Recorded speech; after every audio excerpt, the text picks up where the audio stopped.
الشیطان الرجیم بسم اللہ الرحمن الرحیم وهو خیر ناصر و معین وصلی اللہ علی محمد و آل محمد۔ ناظرین، آج دوسرے جلسے کے ساتھ آپ کے ساتھ حاضر ہیں۔ موضوع ہے واقعہ کربلا کن اسباب کی وجہ سے رونما ہوا۔ پہلے درس میں عرض کر چکے ہیں کہ کربلا ایک ثقافت، ایک تمدن، ایک فرہنگ ہے۔ چونکہ جب ہم تمدن کی تعریف کرتے ہیں، ثقافت کی تعریف کرتے ہیں اور تمدن کی مدنیت کی تعریف کرتے ہیں، تو تمدن میں جو عناصر، جو خصوصیات، جو علوم درکار ہے، وہ تمام تر اس کا عملی نمونہ کربلا میں موجود ہے۔ اس لیے پہلے درس میں عرض کیا کہ کربلا عملی ثقافت، عملی ایک اسلامی فرہنگ ہے، ایک اسلامی ثقافت ہے۔ جو اسلامی ثقافت دیکھنا چاہتے ہیں تو وہ کربلا کے عظیم واقعے کا مطالعہ کریں۔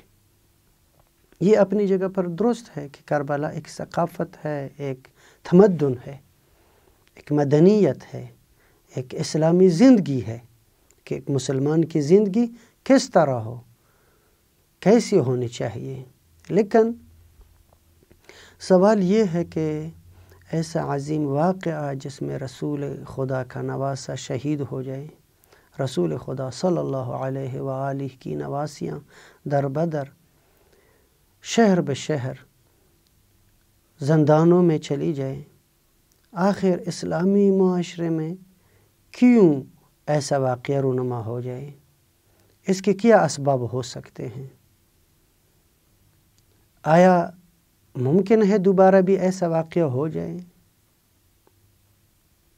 چونکہ اگر وہ اسباب جو کربلا کے واقعے میں موجود تھے، جس کی وجہ سے یہ واقعہ رونما ہوا، اگر بھی اسلامی معاشرے میں وہ اسباب ہو اور سامنے رسول خدا کا نواسہ ہو، تو واضح ہے آج بھی کربلا رونما ہو سکتا ہے۔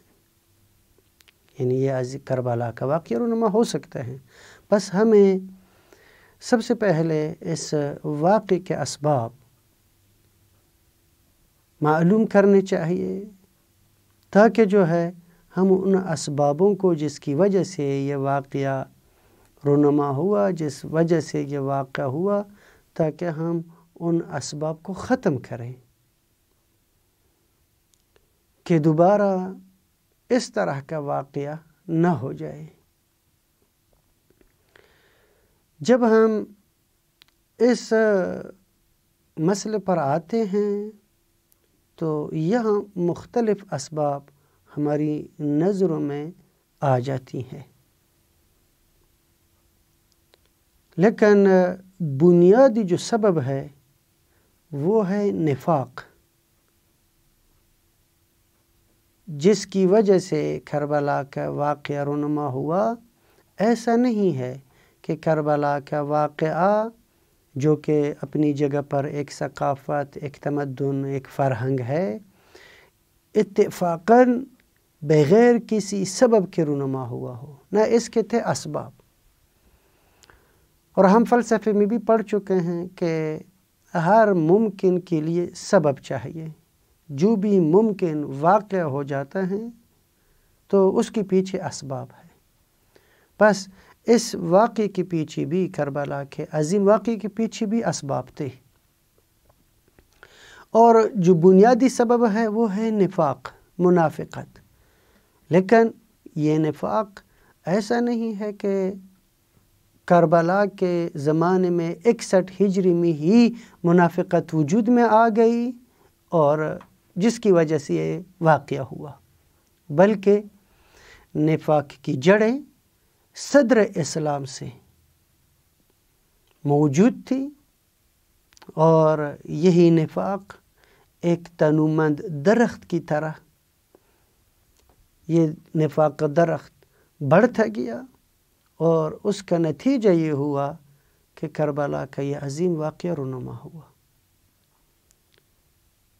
رسول خدا صلی اللہ علیہ وآلہ کے زمانے میں بھی بعض ایسے لوگ جو مسلمان ہوئے مفادات کی وجہ سے، شخصی منافع کی وجہ سے، لیکن واقعیت میں وہ مسلمان نہیں تھے،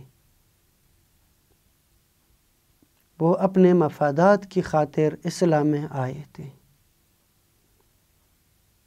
اللہ تبارک و تعالی نے قرآن مجید میں متعدد جگہ ہم سب کو متوجہ کیا ہے، اور رسول خدا کو بھی فرمایا ہے، اے میرے رسول تیرا پروردگار بھی گواہی دے رہا ہے کہ یہ لوگ، یہ منافقین جھوٹے ہیں،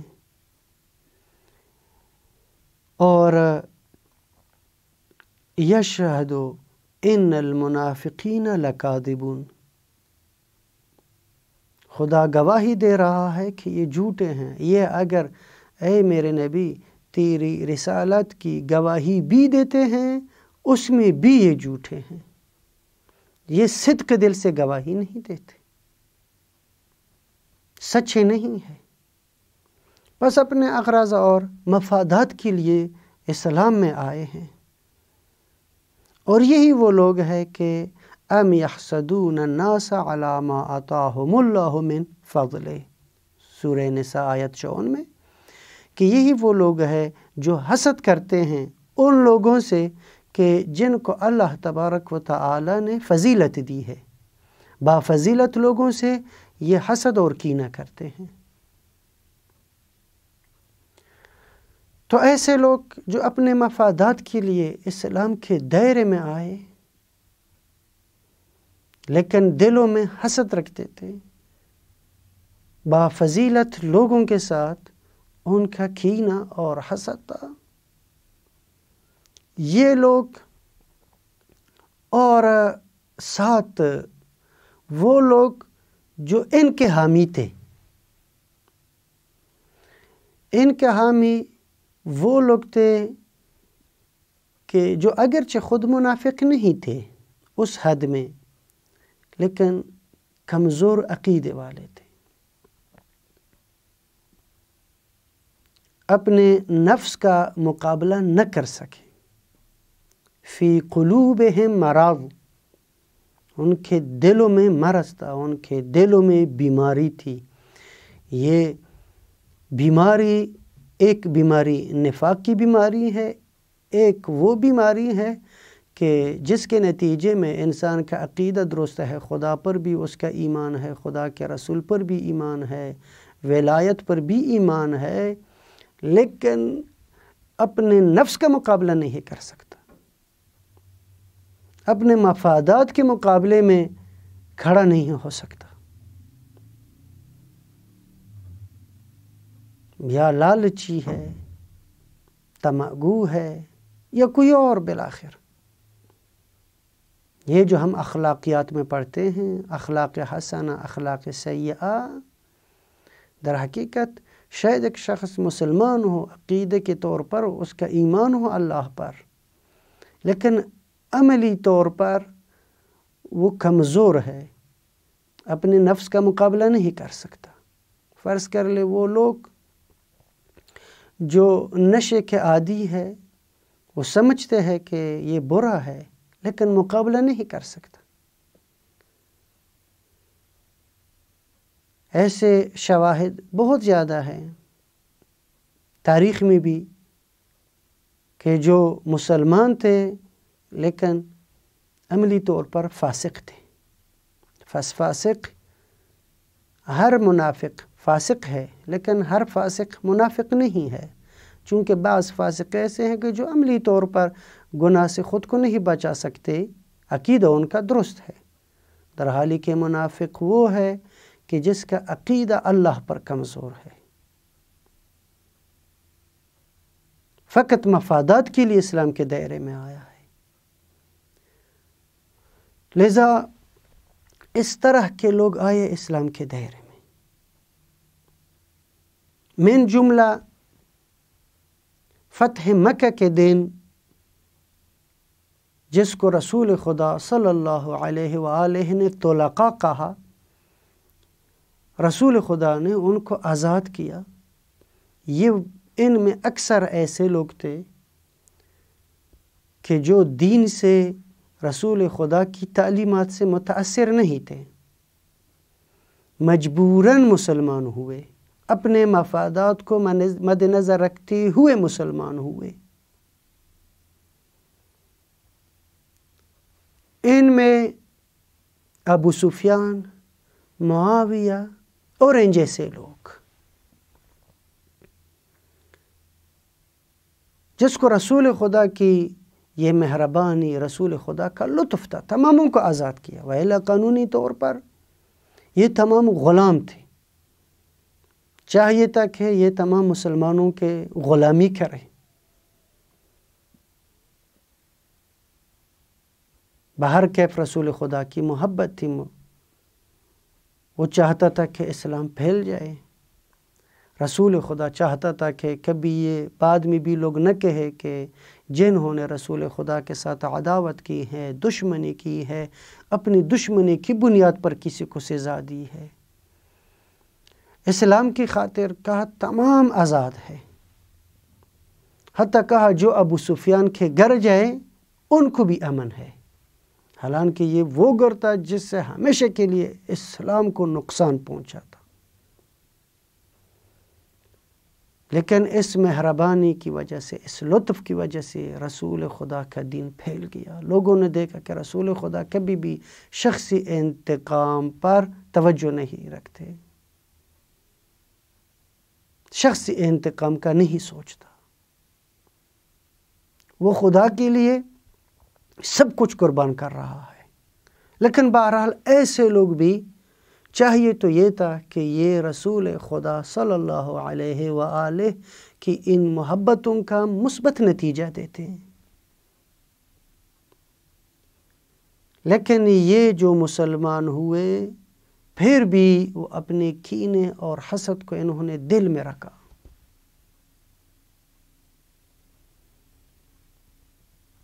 اور جس کا نتیجہ ہوا کہ بعد میں ان لوگوں کو حکومت ملی۔ معاویہ خلیفہ دوم کے زمانے سے لے کر خلیفہ سوم کے زمانے میں بھی مسلسل یہ 20 سال کا جو دورانیہ ہے، زمانہ ہے، شام کا گورنر رہا، ولی رہا۔ شام چونکہ مدینہ کی سرزمین سے دور تھا اور روم کے مسیحی حکومت کے قریب تھا یہ علاقہ، تو اس علاقے پر در حقیقت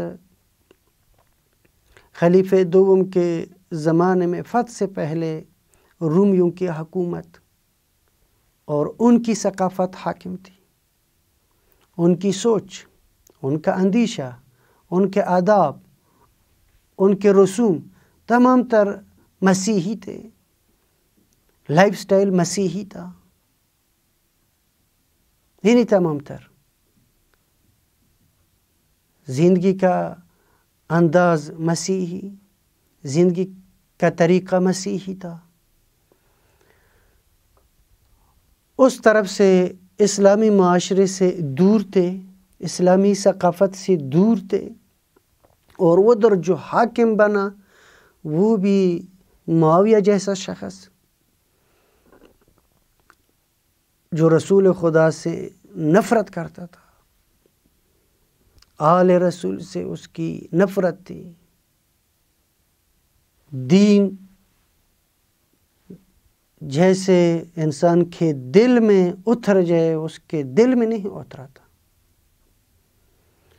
اس کی واضح دلیل ہے جب اس نے امام حسن مجتبیٰ سے صلح کیا، کوفے میں آئے، تمام کوفے والوں کو کہا، اے لوگو، میں نے جو تم سے جنگ کی ہے یہ دین کے لیے جنگ نہیں تھی، آپ لوگ یہ نہ سمجھیں کہ میں دین کے لیے لڑ رہا تھا، نہیں، میں اپنی حکومت کے لیے تم سے لڑا ہوں، میں حکومت چاہتا ہوں، میں قدرت چاہتا تھا اور میں اس قدرت تک پہنچ گیا ہوں۔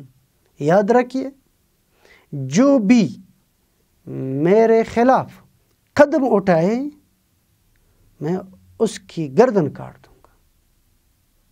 یہ بالکل معاویہ کے الفاظ تھے کہ مجھے دین نہیں چاہیے، مجھے دین سے کوئی سروکار ہے ہی نہیں، اور نہیں میں دین کے لیے لڑا ہوں، میں تم سے لڑتا تھا قدرت حاصل کرنے کے لیے،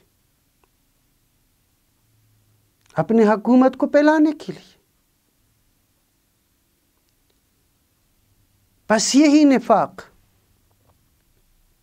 یہ منافقت جو رسول خدا کے زمانے میں بھی موجود تھی صدر اسلام سے، حتیٰ اس حد تک رسول خدا کو اللہ کی طرف سے حکم آیا کہ ان منافقوں کی قبروں پر فاتحہ نہ کرو، کھڑے نہ ہو جاؤ، وَلَا تَقُمْ عَلَىٰ قَبْرِهِ۔ اس زمانے بھی مسلمانوں کے درمیان اختلاف ڈالنے کے لیے انہوں نے مسجد بنائی مدینہ میں۔ یہ قطع نظر فتح مکہ سے پہلے کی باتیں ہیں۔ الغرض منافقت کی وجہ سے، اور پھر وہ لوگ جو کمزور عقیدے والے تھے، اپنے ہوا و ہوس کے مقابلہ نہ کر سکے، وہ بھی جب ان کے ہاتھ میں حکومت آئی وہ لوگ بھی ان کے ساتھ ہوئے۔ تو یہاں پر شام کی سرزمین پر ایک نئی سوچ، ایک نئی فکر وجود میں آ گئی کہ جو نعرہ اسلام کا لگا رہا تھا، لیکن ادھر کی ثقافت اسلامی ثقافت نہیں تھی۔ اس لیے ابا ذر غفاری کو جب شام جلا وطن کیا، ادھر ابا ذر غفاری نے اس ثقافت کے ساتھ مقابلہ کیا کہ یہاں پر تمام تر رسم و رواج، یہاں کی روایت، یہاں کے آداب اور یہاں کی تعلیمات کا اسلام سے کوئی سروکار نہیں ہے۔ یہ معاویہ جو کچھ کر رہا ہے اس کا اسلام سے کوئی تعلق نہیں۔ ابا ذر غفاری کو ظلم و بربریت کے ساتھ شام سے نکالا۔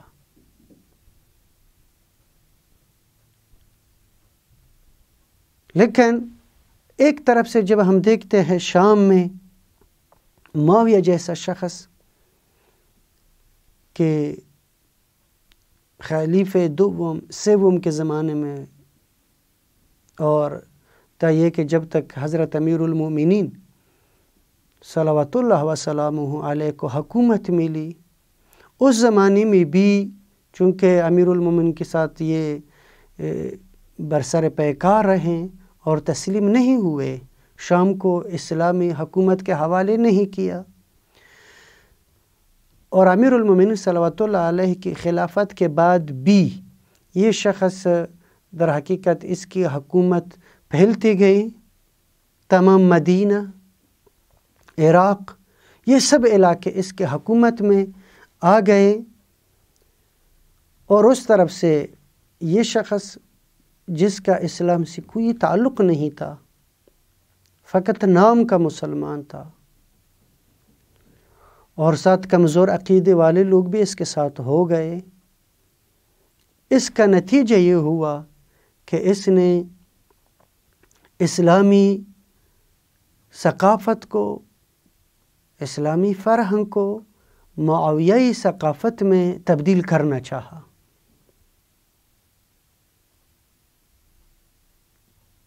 معاویائی ثقافت میں تبدیل کرنے کے لیے اس نے سب سے پہلے جو قدم اٹھایا وہ یہ تھا کہ حکومت معاویہ کی نسل میں رہیں، کسی اور مسلمان کا یہ حق نہیں ہے۔ اس کے لیے اس شخص نے بہت دسیسے، بہت وہ پنہان کاری کہ جس کے نتیجے میں یہ شخص چاہتا تھا کہ اسلامی ثقافت، اسلامی فرہنگ، اسلامی تمدن ختم ہو، لیکن فقط اور فقط ان کی حکومت رہے، اور خود بھی جیسے کہ آپ کی خدمت میں عرض کیا، جب کوفہ میں آئے تو یہی کہا، میں اسلام کی نہیں لڑ رہا تھا، اسلام کیا ہے، مجھے اسلام سے کیا تعلق. خوب اس طرح کے الفاظ، تعجب ہے. خوب جب ایسے شخص کے ہاتھ میں قدرت آ جائیں تو آیا وہ اسلامی علوم کا، اسلامی عقیدے کا خیال رکھے گا؟ اسلامی عقیدے اور اسی طرح اسلامی آداب کا خیال وہ کرے گا؟ اسلامی روایات اور اسلامی رسم و رسوم ان کا پاسداری کرے گا؟ کبھی بھی نہیں. جس کی سوچ، جس کی فکر، جس کا ہم غم یہ ہے کہ اس کی حکومت رہے، اسلام رہے یا نہ رہے، لیکن اس کی حکومت ہر صورت میں رہے، اس اپنی حکومت کے لیے وہ سب کچھ کر سکتے ہیں. اور دوسری طرف سے شام کے لوگوں پر ان کی ثقافتی سطح بہت کمزور، چونکہ وہ لوگ زیادہ تر مسیحیت سے متاثر تھے، اور ان کا جو حاکم بھی بنا، ان پر جو حاکم بھی بنا وہ بھی معاویہ جیسا آدمی. چونکہ معاویہ نے اسلامی ثقافت کے لیے ادھر کوئی کام بھی نہیں کیا، اس لیے کہ یہ اسلام سے متاثر ہی نہیں تھے کہ اسلامی ثقافت کے لیے کام کریں. ان لوگوں کو اسلامی علوم سکھائے، ان لوگوں کو اسلامی آداب سکھائے، ان لوگوں کو اسلامی رسوم سکھائے. اس کے لیے اس نے کوئی قدم نہیں اٹھایا. کہا تم جیسے ہیں ویسے رہو، لیکن میری بات مانو، میری حکومت کے لیے کام کرو. نتیجتاً یہ لوگ ثقافتی طور پر اسلام سے پہلے جس طرح تھے، اسلام لانے کے بعد بھی اسی طرح ہی رہے. ان کے آداب، رسم و رواج، ان کی روایتیں تمام غیر اسلامی، ان کی سوچ، ان کی فکر غیر اسلامی. وہ حق کے در پہ نہیں تھے. اور معاویہ نے اس مطلب کو سمجھانے کے لیے، تاکہ علی والی بھی یہ سمجھے کہ میرے پاس کیسے لوگ ہیں، تو ایک دفعہ یہی مولا امیر المومنین علی بن ابی طالب کی طرف سے ایک سفیر گیا ادھر، اور وہ اونٹنی پر سوار تھا. مولا امیر المومنین صلوات اللہ وسلامہ علیہ کا خط لے کر گئے تھے. معاویہ نے کہا یہ جس پر آپ سوار ہے، جس پر آپ آئے ہیں، یہ میرا اونٹ ہے. کہا یہ اصلاً اونٹ ہے ہی نہیں، اونٹ نہیں ہے. کہا نہیں، میرے پاس گواہ موجود ہے. 10 آدمیوں لے کر آئے، ان تماموں نے کہا یہ اونٹ ہے، مذکر ہے، مادہ نہیں ہے. تو تب جب کہا یہ خود آپ لوگ دیکھیں، یہ مادہ ہے، مذکر ہے ہی نہیں، آپ لوگ کیسے گواہی دیتے ہیں؟ اس نے کہا نہیں، جو کچھ معاویہ نے کہا وہی ہے، ہمیں اور کوئی اس سے سروکار ہے ہی نہیں. لیکن جناب معاویہ نے کہا ہے کہ یہ اونٹ ہے، تو بس ہم بھی یہی کہتے ہیں. تب معاویہ نے اس سفیر کو کہا کہ اپنے مولا کو یہ پیغام پہنچائے کہ میرے پاس ایسے لوگ ہیں، میری اطاعت اس طرح یہاں ہوتی ہے، ان کو نہ اسلام سے کوئی غرض ہے، نہ حق سے کوئی غرض ہے، نہ کوئی حقیقت سے غرض ہے. یہ ان کی حالت تھی، چونکہ ادھر کی ثقافت اصلا نہ ہونے کے برابر. یہ ایک. دوسری طرف سے یہ لوگ ادھر جو قبیلئی سسٹم ہے، ادھر جو قبیلئی سسٹم تھا وہ بہت قوی تھا. قرآن میں بھی پروردگار عالم نے فرمایا ہے کہ تمہیں قبائل اور شعوب بنایا، شعب بنایا، یہ فقط اور فقط تمہاری پہچان کے لیے ہیں. اس پر حق اور باطل کی بنیاد نہ رکھو. لیکن معمولاً اسلام کی تعلیمات کا اثر بہت زیادہ تھا، لیکن قبیلئی سسٹم ختم نہیں ہوا۔ قبیلے کا جو سربراہ ہوتا تھا، اگر وہ کسی کا ساتھ دیتا تھا تمام قبیلے والے بھی ساتھ دیتے، جس کے مقابلے میں آ جاتا تھا وہ سربراہ تو قبیلے والے بھی تمام اس کے مقابلے میں آتے۔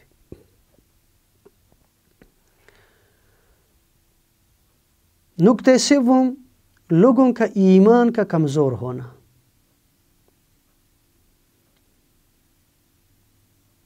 اور کبھی ایمان نہ ہونا، یہ 3 اسباب لوگوں کی کمزوریاں: قبیلئی سسٹم کا ہونا، اسلامی ثقافت کا کمزور ہونا یا نہ ہونا، اور ایمان کا کمزور ہونا۔ اس طرف سے معاویہ کی تبلیغات، یعنی کسی بھی کام کو انجام تک پہنچانے کے لیے، جو ہم پڑھ چکے ہیں فلسفے میں بھی عقلیات میں بھی، کہ ایک طرف سے اس کام کے لیے قابلیت چاہیے، دوسری طرف سے جو کر رہا ہے اس کی طاقت، اس کا انگیزہ بھی بہت مؤثر ہے۔ تو ایک طرف سے ہم دیکھتے ہیں اس وقت کے جو لوگ تھے ان کی ثقافت نہایت کم سطح شام میں، اور قبیلہ سسٹم کہ چونکہ سربراہوں کا، قبیلے کے مشران اور سربراہوں کا خریدنا آسان تھا ان کے لیے، ساتھ ایمان کا کمزور ہونا، یہ ایک طرف۔